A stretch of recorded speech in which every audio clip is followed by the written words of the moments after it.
Welcome to R.A.C. Rally Report on day 3 of the Roger Albert Clark Rally, brought to you by Viking Motorsport. We have got a little less action and highlights in this show than we had anticipated and indeed had planned due to getting caught in traffic leaving one of the stages. But that is live rally TV for you. I'm sure William Woolard would have had this problem back in the day from time to time as well. But we've got plenty of features and plenty of things to make you smile and throw you right back to an era that we all love, which is what this rally is doing for so many people. So we've got plenty to go at this evening. We're going to dedicate tonight's show to the spirit of the R.A.C. rally. And we start with Daniel Alonso, who last night on the long road from Welshpool to Carlisle drove his rally car the whole stretch. Now, the transit section allows for teams to trailer the cars, and indeed the majority of the teams, read all but one, do trailer their cars on that transit section. It just helps with the logistics, the costs and a few other things. It would be nice for everyone to drive their cars on that long stretch, but it's not always possible. But Daniel Alonso, nah. He's come all the way over here from Spain to drive his rally car on the R.A.C. rally. And you know what? He's going to drive it as much as he possibly can. We overtook him on the motorway. It was fantastic to see. And that is true spirit of the R.A.C. rally stuff as far as I am concerned. Rally nerds love seeing rally cars being driven on the public road. So congratulations, Daniel, on spirit of the R.A.C. rally. You're going to have to share it with a few people, because another team that we've been following their progress so far this week, of course, is the team from the Czech Republic with that glorious Skoda Octavia Super. Aldrich Kovarik crashed the car off the road on day 1, and with the damage to the car, it didn't look like they would be able to continue. But as we reported on the R.A.C. Rally Report the other night, due to, I guess, the spirit of rally, full stop, a lot of people had rallied around, pun well and truly intended by the way, and had found parts, contacts. There was just a stream of people handing equipment to the team, and they were like, yeah, we could use that. One of those as well, lovely, thank you. A beer, brilliant, need one of those. And it was just a really nice sight to see. And the great news is that having done all of that and having beaten the wing into some kind of shape on the service area by the side of the road, the team have got the car just about patched back together again, and it will be back out on the stages. We caught up with Aldrich Kovarik Jr., who's been driving the Favourite. His dad was a bit busy fixing the Octavia, just to talk us through the journey that they've been on and what they've had to do to get that car back out into this Roger Albert Clark rally. Aldrich, I know this isn't your car, but your dad's car was heavily damaged the other day, and it's been one of the stories of the week for us, following your adventure, getting it fixed, and we're about there, aren't we? It's about to go rallying again. Yes, exactly. I think we will be finished with this car this evening. I already said to HQ that we will be ready for scrutineering tomorrow morning, and tomorrow morning off they go. So yes, we have to tell thank you to everybody who tried to help us in some way, and we really appreciate that hype what this story prepared for us.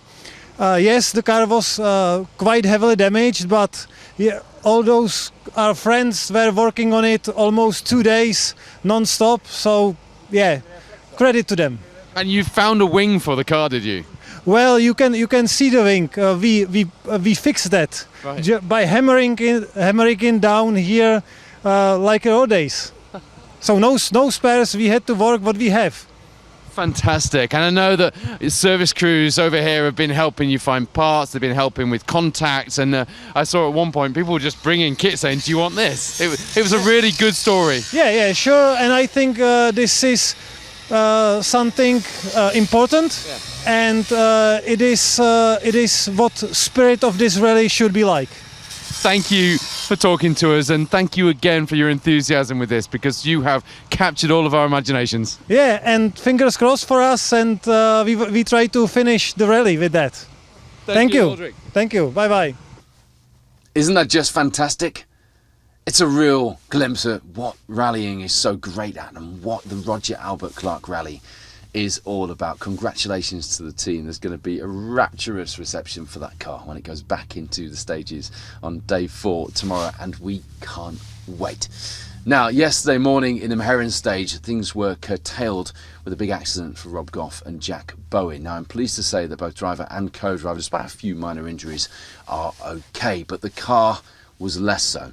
I had a message from Phil Mills at Viking Motorsport to say that they were going to get the car back and assess things and see if they could possibly rebuild it and continue in the rally. But the damage looked pretty hefty, as you can see. However, I went to bed thinking there's no way they're going to do that, and I woke up with a message and a string of photos from Phil Mills excitedly telling me that they had worked through the night, having got the car back to the workshop, and they had rebuilt that car. Now, you have a look at these pictures. That does not look like a car that has been patched together. This is a professional team who have rebuilt that car overnight. Even just getting the mud out and cleaning the car up would have been a job in itself for most of us. But you know what? Rob Goff and Jack Bowen were back on the stages today and were full of praise for the Viking Motorsport team.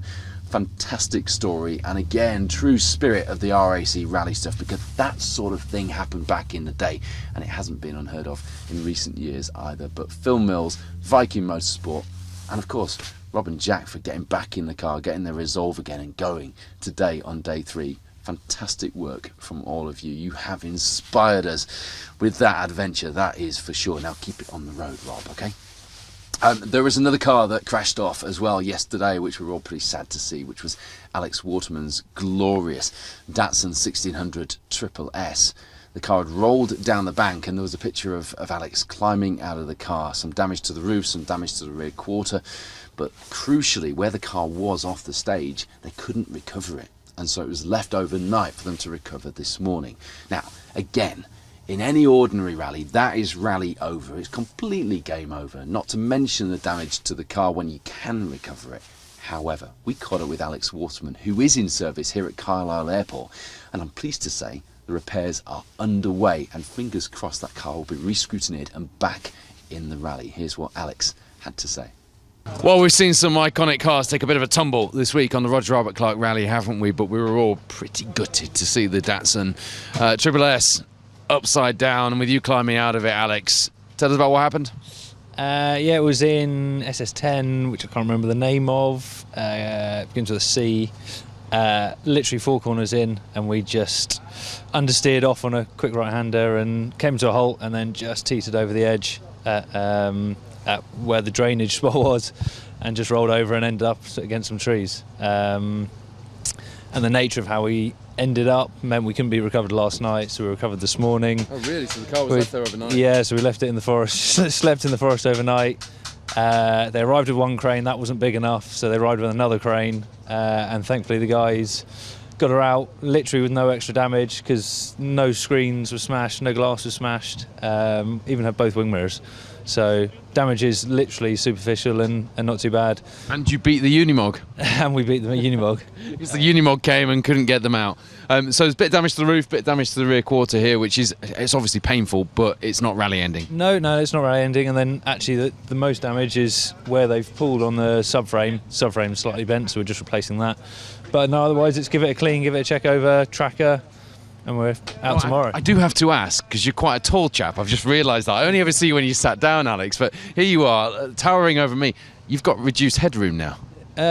Fortunately, we might need like a Darien bubble. That's what we might need. Yeah. So. But it's great to see you smiling. Great to see that the car's getting its work to get back out, and we'll see you back out on the stages tomorrow. See you tomorrow.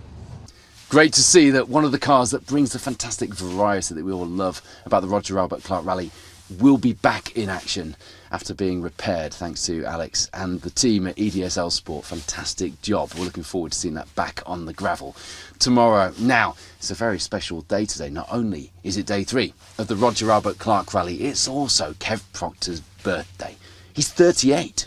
Would you believe that? No, you wouldn't, would you? No, but Paula got in touch, his other half, to send us a few videos from the family just to wish him well and tell him that they're thinking of him and having a party in his absence back at home and trashing the house while he's here rallying in Scotland. Happy birthday, Kev. Morning, afternoon, whenever you may get this little video, I just want to wish my hubby Kevin Proctor, car 33, a very, very happy birthday today.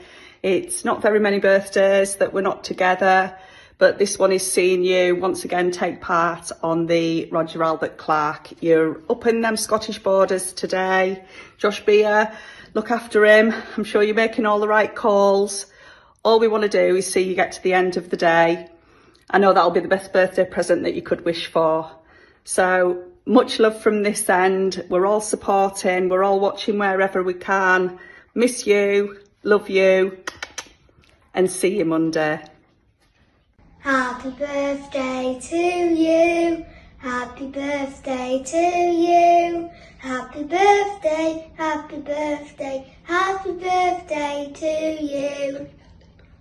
Happy birthday, Grandad. Morning, Kevin, my love. Happy birthday. Hope you have a great day. Stay safe and enjoy. See you when you get home. Love you. Bye. Happy birthday, Kev. Happy birthday, Mr. P. From a sunnier, warmer Barbados than where you are now. I just keep it on the road and get to the end.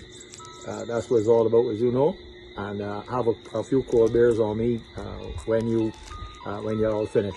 Thinking of you. And the team as well, obviously. Yes, we'll be thinking of you. All right. Happy birthday. Happy birthday. Bye.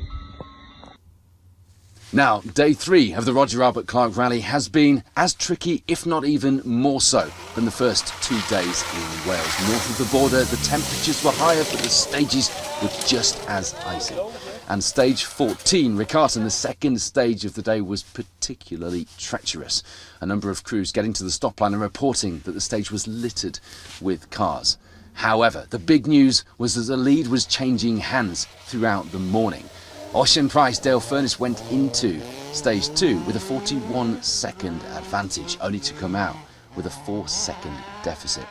Paul Barrett and Gordon Noble were on a charge through Riccarton and had found seemingly a little bit of grip that everyone else was somehow leaving behind. Matt Edwards, though, took the fastest stage time through that stage, an impressive performance from the 3-time British Rally champion and someone who has the experience which counts in conditions like these. Ocean did take the lead back in the following stage, though, having found a bit more grip and with it the pace. But that bodes well for an exciting couple of days left on the Roger Albert Clark Rally. The lead and numerous positions right through the leaderboard, changing hands and on equal times as we go through the first 3 days. It has been a fantastic story to bring you from the stages here, firstly in Wales and now in Scotland and Northern England. But surely drive of the day has to go to Arne Radstrom in that Volvo 262. It's captured a few people's imaginations so far, and today he took 4th fastest with a power steering failure on that Volvo through stage 14 Riccarton while everyone else was struggling. And he was annoyed with himself because he thought it was a slow time. That too bodes well, and we're looking forward to seeing what happens when we get that Volvo back with its power steering and we go into the final 2 days of the rally. He promised he'd be mixing it with the escorts.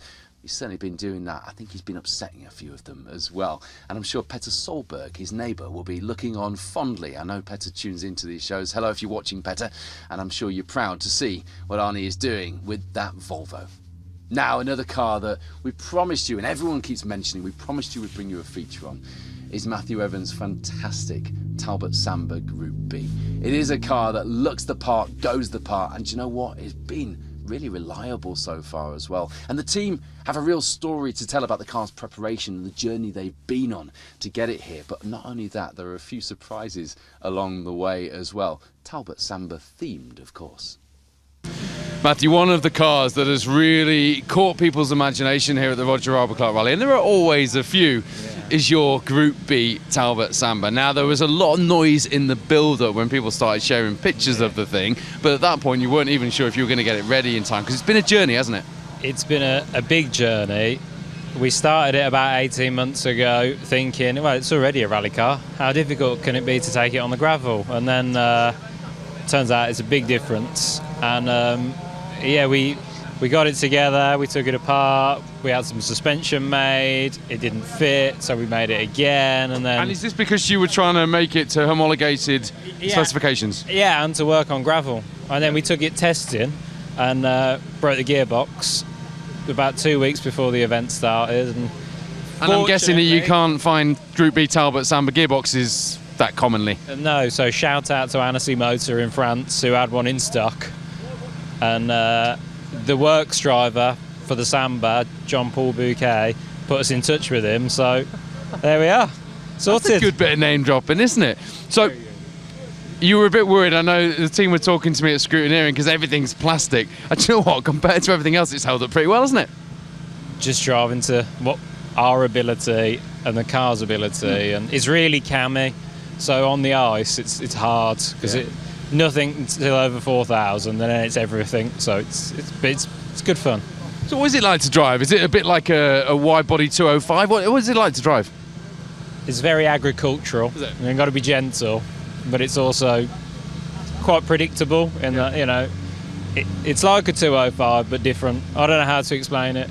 It's just nice. All four corners are doing something, and it's probably could be driven a lot quicker than me. I can. But it's not about that. And here's where I think you can probably articulate something which I know the answer to, but a lot of people will be watching this and they'll think, well, it's great, it's a fantastic car, but keep it in a museum and get yourselves a 205 GTI, get yourselves a Mark II Escort, and find something that's got easier parts to find, that's easier to get set up because everyone's got a knowledge on them. Yeah. What possesses somebody, and as I say, I know the answers to this, but I want you to articulate what possesses somebody to think, no, I am going to develop that and I am going to bring something different out that I've got no hope in hell of finding parts for if something goes wrong.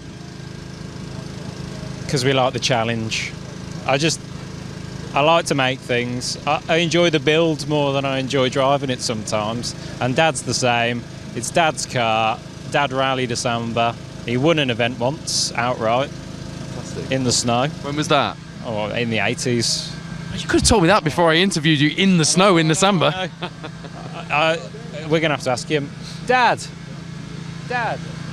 what event did you win? What event did you win in the Samba outright? Oh, single venue, Canakin District Car Club. Don't make any excuses for it. It wasn't actually a Samba. It was a Citroen LNA that looks like a Samba and is a Samba, but I couldn't afford a Samba. Well, you've now got a Group B one and it's doing the business on the R.A.C. Yeah.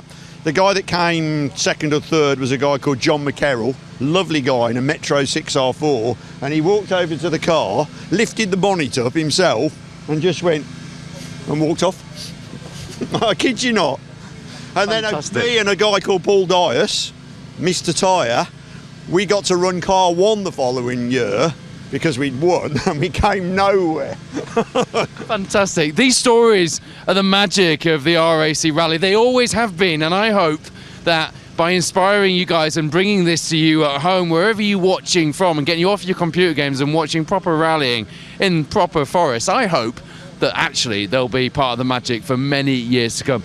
Good luck for the rest of the event. You are a rally nerd just like me, and for that I thank you. Oh, thank you too.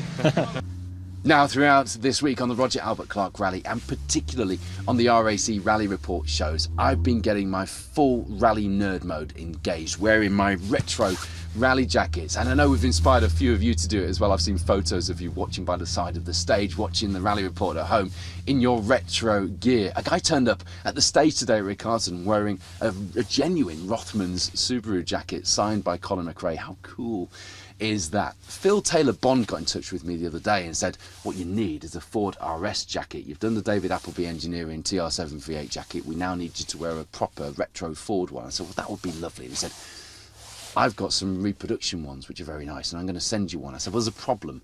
He said, I'm in Wales and I'm driving to Carlisle. No fixed address this week, of course. So thanks to Michael Turnbull, we had an address. Phil sent the jacket and here it is, and it looks fantastic, doesn't it? Rich Milner from M Sport is actually here before he jets off to the Middle East for the WRC round, and he was quite impressed as well. Now we want to see your retro jackets, because we love our retro rally gear. Even if it's a hat, whatever retro rally clothing you've got, get it on, get a picture by the side of the stage, watching the Rally Report at home, put it on the Rally Dog.